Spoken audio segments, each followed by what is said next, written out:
कि जो लोग इन दाढ़ी टोपी वालों से नफरत करते हैं, और आज नफरत कितनी फैल गई कि एक वर्दी पहनने वाला शख्स जो आरपीएफ है, जिसको वर्दी इसलिए पहनाई गई, जिसके हाथ में बंदूक इसलिए दी गई कि वो मुसाफिरों की रक्षा करेगा, वो मुसाफिरों की हिफाजत करेगा, मगर आज दाढ़ी टोपी देखकर नफरतें इतनी बढ़ गई है कि वर्दी वाला भी आतंकवादी बन रहा है और चुन चुन कर वो दाढ़ी टोपी वालों को देखकर ट्रेन में मार रहा है। हुआ कि नहीं हुआ? अरे बोलो, हुआ है ना? अब हमारे मुल्क की मीडिया और हमारे लोग बचाने की कोशिश कर रहे हैं कि नहीं, वो चेतन सिंह की दिमागी हालत थोड़ी सी खराब थी। मैंने कहा इतनी खराब थी कि बराबर चुन चुन कर वो दाढ़ी और टोपी वालों को ही मार रहा था। क्यों अमजद भाई? मैं ये जानबूझकर सवाल भाई इसलिए कह रहा हूं कि आज दाढ़ी टोपी वालों को देखकर नफरत होती है।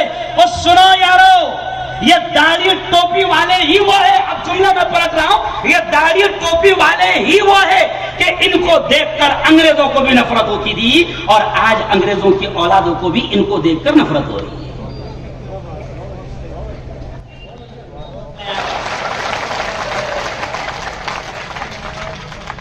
क्योंकि हिंदुस्तान की तारीख, जो इस प्यारे मुल्क से मोहब्बत करते हैं, जो इस प्यारे मुल्क से प्यार करते हैं, अगर वो हिंदुस्तान के प्यारे भारत के सच्चे चाहने वाले हैं, तो हिस्ट्री उनके सामने रहनी चाहिए, तारीख उनके सामने रहनी चाहिए। तारीख ये कहती है कि अंग्रेजों को दाढ़ी टोपी वालों से, पगड़ी वालों से नफरत थी, अंग्रेजों को मुल्लाओं से नफरत थी, अंग्रेजों को उलमा से नफरत थी। क्यों? इसलिए कि अंग्रेज बहादुर ने खुद अपनी किताब में लिखे हैं कि हमारा मुकाबला असल हिंदुस्तान में किसी से था तो वो सिर्फ और सिर्फ मुल्लाओं से था। किससे था?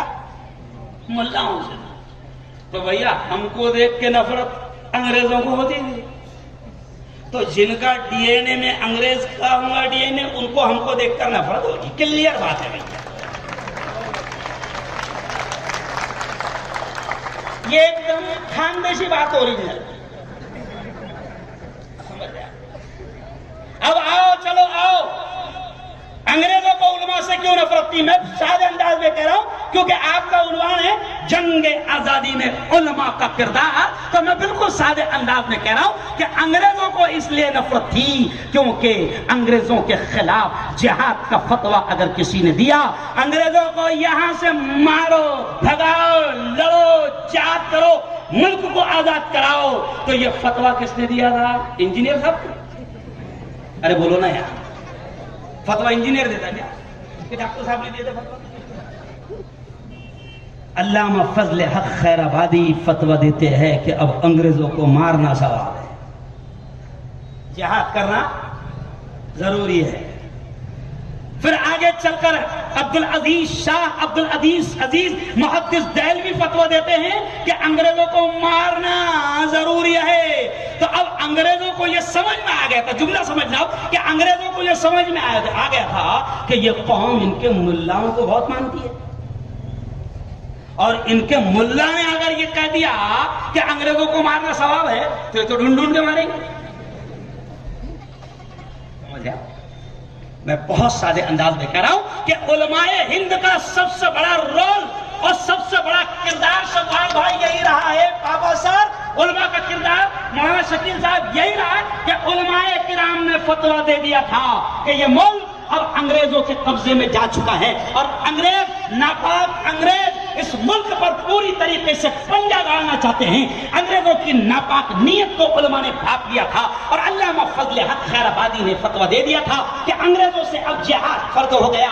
आगे चलकर शाह मुहद्दिस दहलवी रहमतुल्लाह अलैह ने फतवा दे दिया था कि अंग्रेजों से लड़ाई फर्ज हो गई है। तो अंग्रेजों को सबसे ज्यादा दुश्मनी थी सिर्फ और सिर्फ उलमा से। और फिर क्या हुआ सुनो, इंग्लैंड से यहां जो अंग्रेज थे, यहां जो भी उनकी फौज थी, अब इंग्लैंड से उनको उनके अब्बा का लेटर आ गया। क्या लेटर आया? कि उलमा को जहां देखो लटका दो,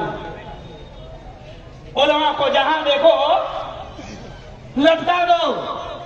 अब यहां के बच्चों ने लिखा अब्बा को कि उलमा समझ में नहीं आ रहा कौन कौन है, क्योंकि डिग्रिया कितों की चेक कर रहा, कौन फलाए दारेन से पढ़ा है ना, कौन कहां से पढ़ा है ना, कौन रियाजुल जन्ना से पढ़ा, समझ में नहीं आ रहा, क्योंकि डिग्री समझ में नहीं आ रही। डिग्री